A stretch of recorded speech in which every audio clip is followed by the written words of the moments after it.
Welcome back. As if you just saw that, I have a special guest here in the house, Johnny Drille, who's been here before. Yes. How long ago was that? I think it was like 3 years ago. Okay. It was sharp pre-COVID. Yeah, it was pre-COVID. COVID feels like 5 years. So. I know. It's good to be back. Wow.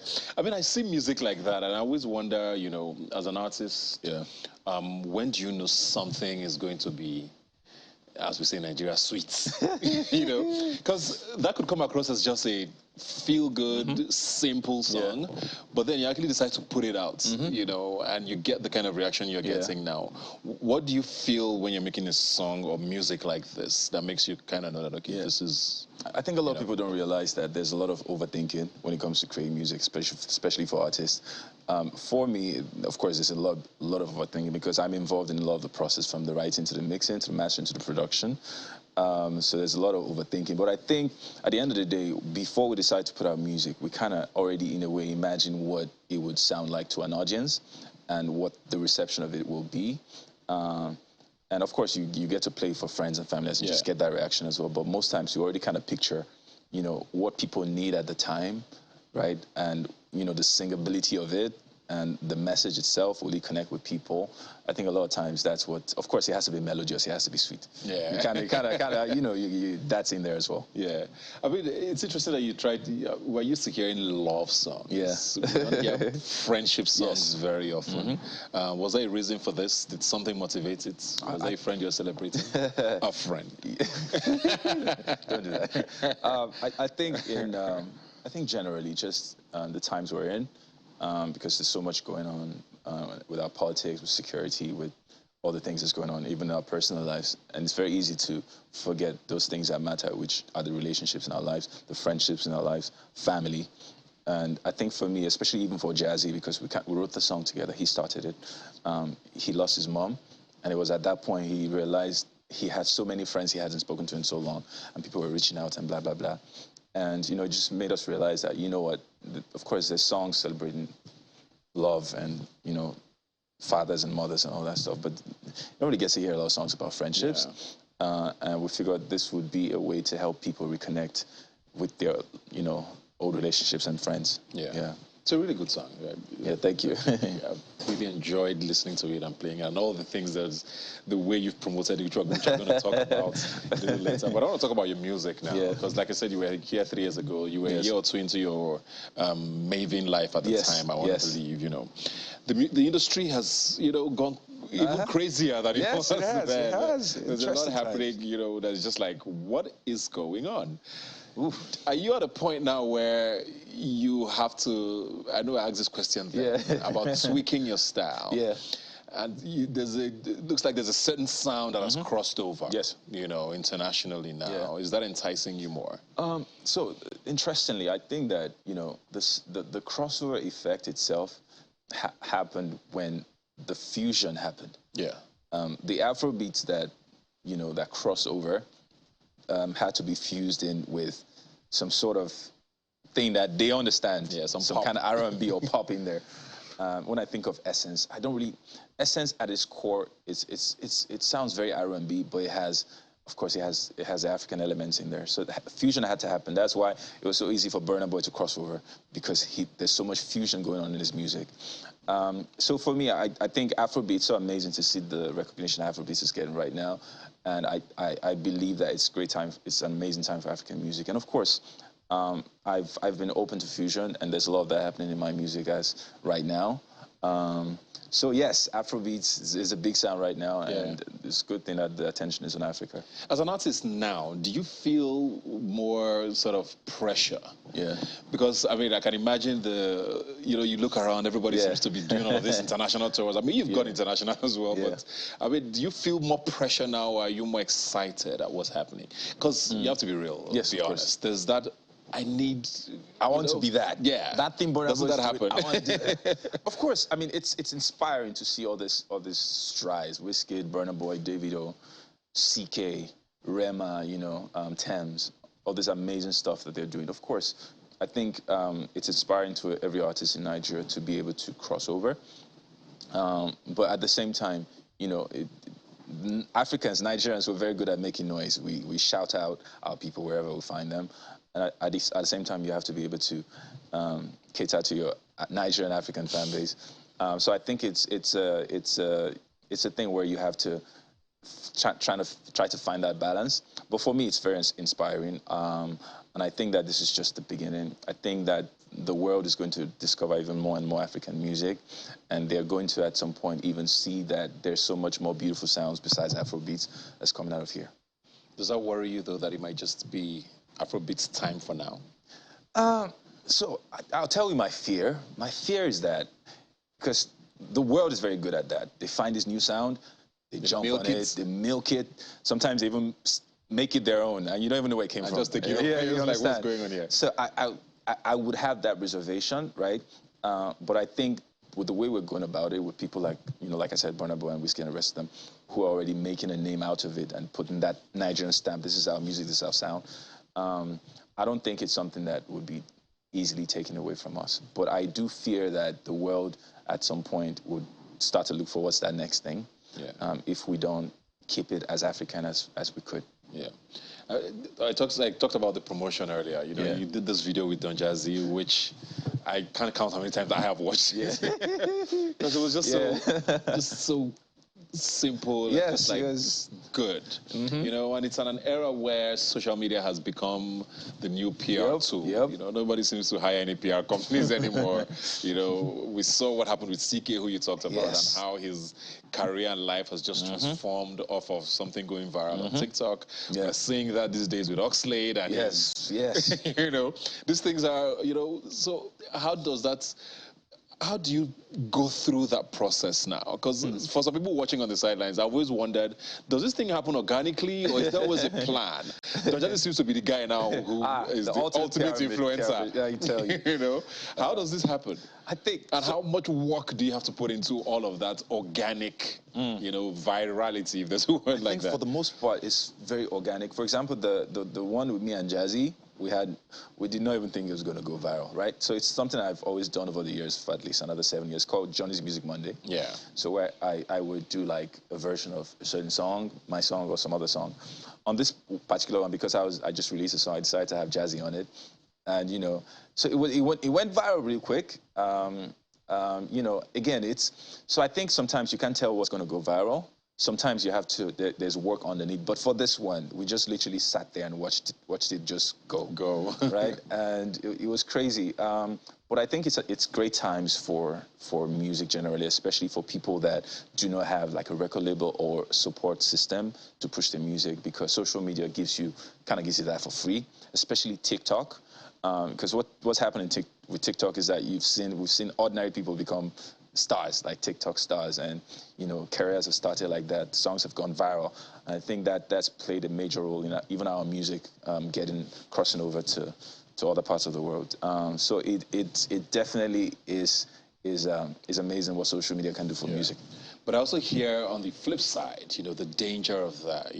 I think I saw an article once about the fact that real musicians, are the ones who are getting the short end of the stick. Because if your song doesn't have a beat where people can dance to, have a choreographed, sort of theme around, you may never be that viral star.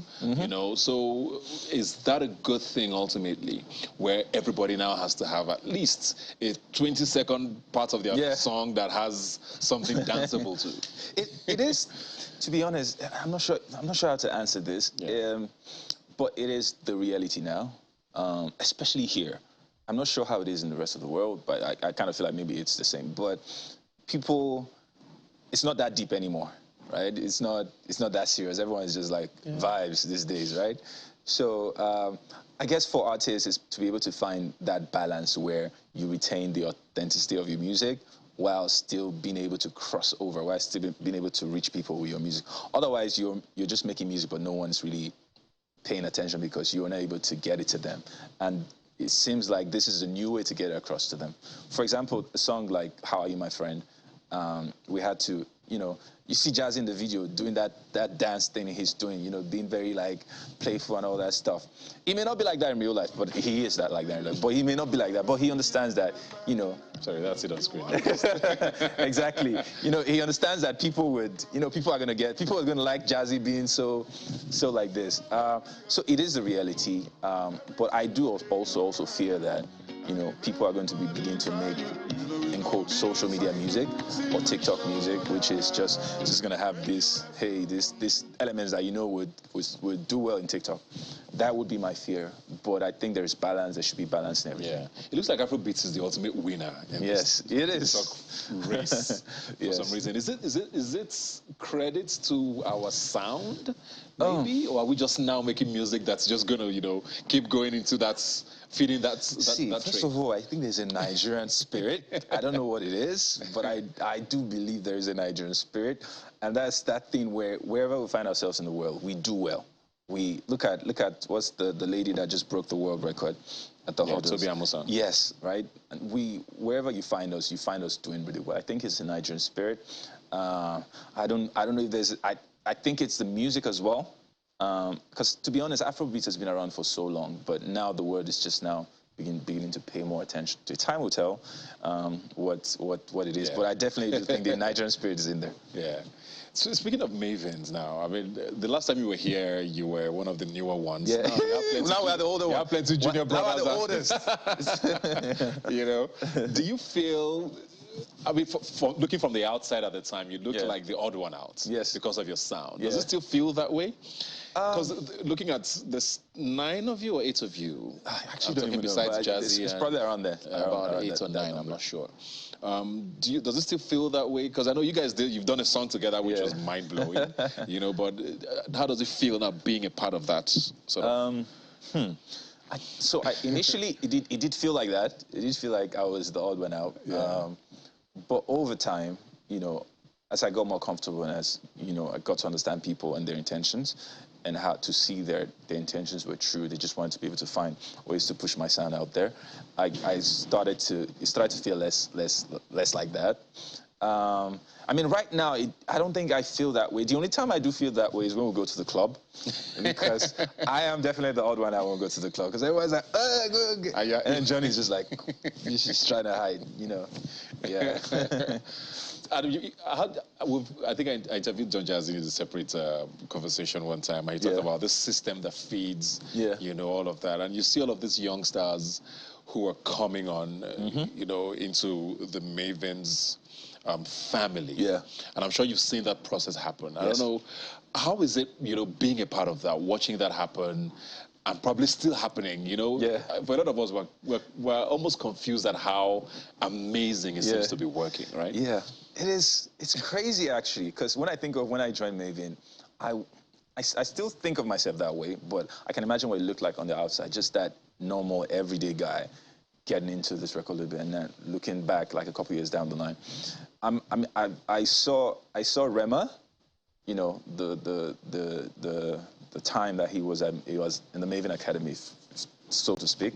The 2 years that he was always in the studio, you would never know that this guy is going to become this guy someday, right? Always at the studio recording, and it was always, if I walked into rooms, he was always like, hey, good afternoon, sir. I was like, you know what? I mean, he's still like that. He's still very humble, but you could never be able to tell that this person is going to, even for Ira, you know, these were normal, everyday people, and then you just watch them become such amazing superstars. But I guess what's even most amazing is that they never lose a sense of who they are. They're still the same people. I mean, if you know them before, you know that they're still the same people. Of course, they probably have to put this front, this superstar-ish kind of front, because it is necessary. But, you know, it's amazing to see them become What does he see? What does he hear? Do you guys have a say sometimes? Do you mean Don Jazzy? Yes. Do you guys have a say sometimes? You're like, okay, I think that's the one. What? I just, because it's not letting the secret out, so that other people don't start churning out more stars over you guys. But what does he see? What do you guys see that says, okay, this is the one? I think, first of all, big props to Don Jazzy. He's discovered, I'm not even talking from my set. If you go way back from Mo Hits, The Band, Wande Ko, Tiwa, all these people, he's worked with so many amazing talents over the years. I think, I think it's a gift for him to be able to have been able to discover this many, and not just him, even people like Olamide and the rest of them, right? So I don't know, but I feel like first of all, he looks out for authenticity. At least that's what I think. He looks out for authenticity. We can see. Yeah. I don't think Jazzy likes to sign people that he thinks sound the same. If he already has someone on the team that's super talented for a specific purpose, it would be hard for him to sign someone like that again, right? Yeah. So that's why you can only find one Wande Cole, one Tiwa Savage, one Ira Star, one Rema, one Johnny Drille, one Ladipo, right? Makes sense. So big props to Jazzy. I don't know how he does it, but, but he does it. Yeah, he does his thing. Let's talk about your EP now. You have an EP out. Yes. Thank you. But I wanted to ask, because you've not been very big on collaborations in the past. Yes. But this has changed. Gold. Yes. This has Star Plus. No, Star Plus was on the previous album. The previous album. Yes. But this has Adekunle Gold. This has Fino. This has Caveman. Why the choice of these people?